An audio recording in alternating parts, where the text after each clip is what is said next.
Hey, good morning. What's up, man? I just want to say, first of all, happy Father's Day to all the fathers, man, throughout this world, man. Right? It's a blessing, man, that we can be fathers, to contribute to the human race continuing, man. We play a very important role in that. Right? So just tap yourself on the back. Right? But I want to say, man, that being a father doesn't just necessarily be a sperm donor. So if you tap yourself on the back just because you get someone pregnant, right, we gotta go deeper than that, man. We gotta go deeper than that, right?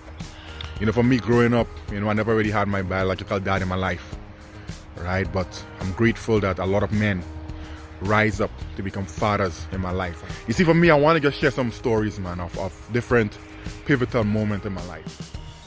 One of the things that I experienced with one of my uncle, this year I'm not going to call name, and he didn't know how much that impacted my life even today.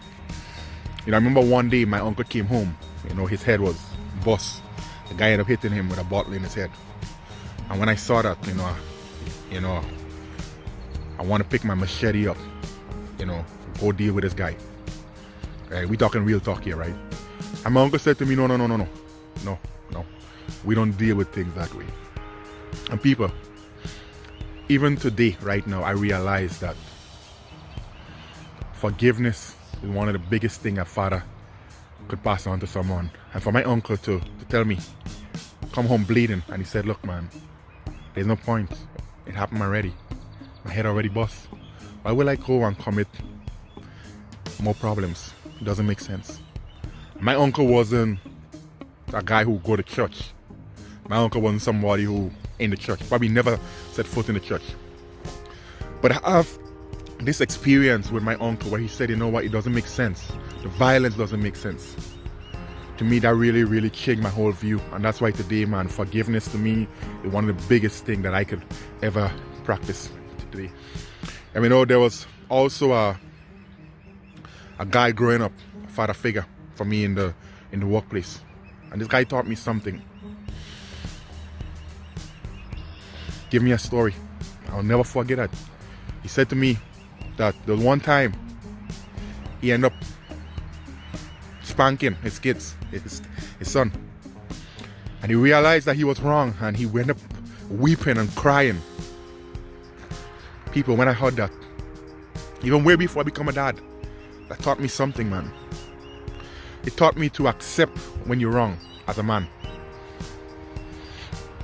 People, I was reading an article recently, Psychology Today, and it shows that the absence of father have a lot of impact on kids' life. Absence of father, most of the young men in the youth jail, young people in the youth jail today, because of absence father. Most of the young women who get pregnant early because of absence father. People who have self-esteem issues because of absence father. People, the role of a dad is so important. My goal, my desire, my heart desire is to become a better dad. Because I understand how it feels to not have a dad in my life. So my goal is to always become a better dad. And I want to thank a lot of the brothers who came into my life. There was a brother who, growing up, back where I came from, we both live in Canada now. Really lovely guy. And from a distance, I always look up to this guy. Well-dressed, well-spoken, pretty smart guy. Right? One of the best speaker. Amazing young man. Probably about 2 or 3 or 4 years older than me. Good guy. However, I never knew him that in depth. But when I go through my struggles, go through my separation, I get to know him deeper, get to know him as a person. He opened up to me, and because of that, I was able to open up to him about certain struggles I have, and able to help him, and he able to help me go through some of my struggles. We become now like best of friends, like really close. People, my point I'm trying to make here is that You see, being a father figure, we gotta be real. We gotta be open to our kids. Even though he's just a few years older than me, he's a father figure. He's a brother. He's a friend, right? But he's opened up himself to me, and that called me to be real. A lot of time as men, people, we want to act all high up, right? People got to come to our kids' level, man. So they're going to open up to us. They're going to talk to us about the struggles. You know, I'll tell you this, man. Like for me, the best thing happened to me is growing up in church. But also, one of the worst things that happened to me also is also being part of the church also. And I'll tell you why. You see, a lot of time we as church people, right, we are afraid to be real. So we could easily put on a facade, fake, right? Because we are afraid to be open up to people. And that brother really helped me a lot. He said, look, man, brother, it's about being real. That's why I thank God right now to share my story. Share my story without feeling judged. Share my story because I understand right now there's a lot of people who go through different struggles the way that I went through, but they're afraid to share their story because why? No, we're not real people. So men, one of the most powerful things I'm just saying, be real with your kids, man. Just be real, right? Because the kids will face struggles just that you went through. Be real, open up, have conversation, be honest with the kids, man. What you right? Do? I'll tell you right now. When I look back, you know, I can't remember the things I did with my dad. Just can't remember. I remember one of my father figure, one of my uncle that I mentioned there. You know, we didn't have no vehicle growing up. I used to play cricket. And there's one time I had a weekend game, Saturday and Sunday.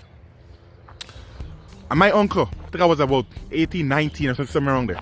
My uncle walked about 2-3 kilometers or so to come see me play cricket.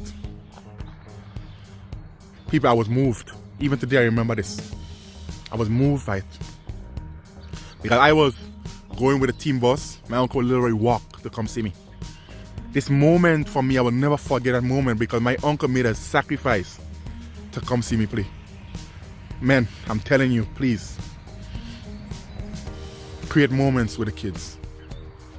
Because they will remember those moments. They may not remember the money and all these stuff there, but they'll remember the moments, right? And that's why for me, sometimes, you know, being a dad, at first, I'm scared, I'm nervous, right? Because I want to be a dad, but I'm scared because I don't know what to do. I was scared, people, because I don't want to fail. I was scared. And that's why for me, I thank God for the brothers and them in my life.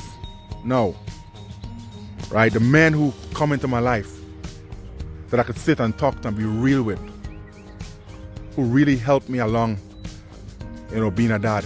And for me, man, I have a lot to learn. I'm still learning, a lot to learn, right, about being a dad because kids constantly growing. I want to say thank you to my biological dad. You know, I was really angry with my dad. Angry, people. Angry with my dad for abandoning me. But sometimes in life, man, some dad, we don't know what they go through. I believe there's no excuse. They have kids, but we don't know what they go through. You know, I thank God for one of my uncles. You know, I was talking to him, I think last year or 2 years ago in Alberta, and we were talking, and he said to me, he said, I gotta tell you this, man. I mean, your dad never had his dad. And when he told me this, man, I understand that people can only give only what they know. So instantly, I didn't have a choice but to forgive people, to forgive. And that's why people, a lot of the stuff that's happening now with the black men are going on. A lot of these stuff that's happening now, black men and being thugs and not being fathers in our kids' life, because they never had a dad. They moved back to slavery, right? Move back to slavery, people. That's why it's so important for us as men to mentor our men, right? Sorry, man, I'm just right? The mentor, so important. Because people, I know the feeling of not having my dad in my life, man. The impact on me, being in school, giving problems, man. I know the impact. And that's why I'm appealing to a lot of the men who are good fathers, man, to mentor someone. Look at someone who don't have a dad and mentor them. Right? We as black people, man, we gotta come together as men. And we gotta help the next generation. Right? Because I know how that is to be impacted by that. When I want to fight and do all kind of crazy stuff because I'm having a dad in my life. And I have someone to come and say, I love you, and kiss me. That's why today, when I see my kid, people, I always tell them, do you know I'm happy to be a daddy? Yes. Could daddy have a kiss? I love this. Hey buddy, what's up? Could I have a kiss? No, I need a kiss, not a camera. I need one. Do you know I'm happy to be a daddy? Yeah. I love you. Jojo, I got a question for you. Because I want them to understand that they are not an accident. I want them to understand that I didn't just have them because it's a mistake. I want them to understand that they are important to me. And they are loved. And they are appreciated. Happy Father's Day, people. Remember, we as black people have a big part to play with changing our society. Let's come together in unity. Let's be a dad. But it's not just a black people, man. Every single race, man. Every single people. Be a dad. I want to say thanks to my mentors and them to continue to meet with me, continue to challenge me, continue to help me. Because you guys know, man, I want to keep learning. I want to keep growing. You guys are my hero.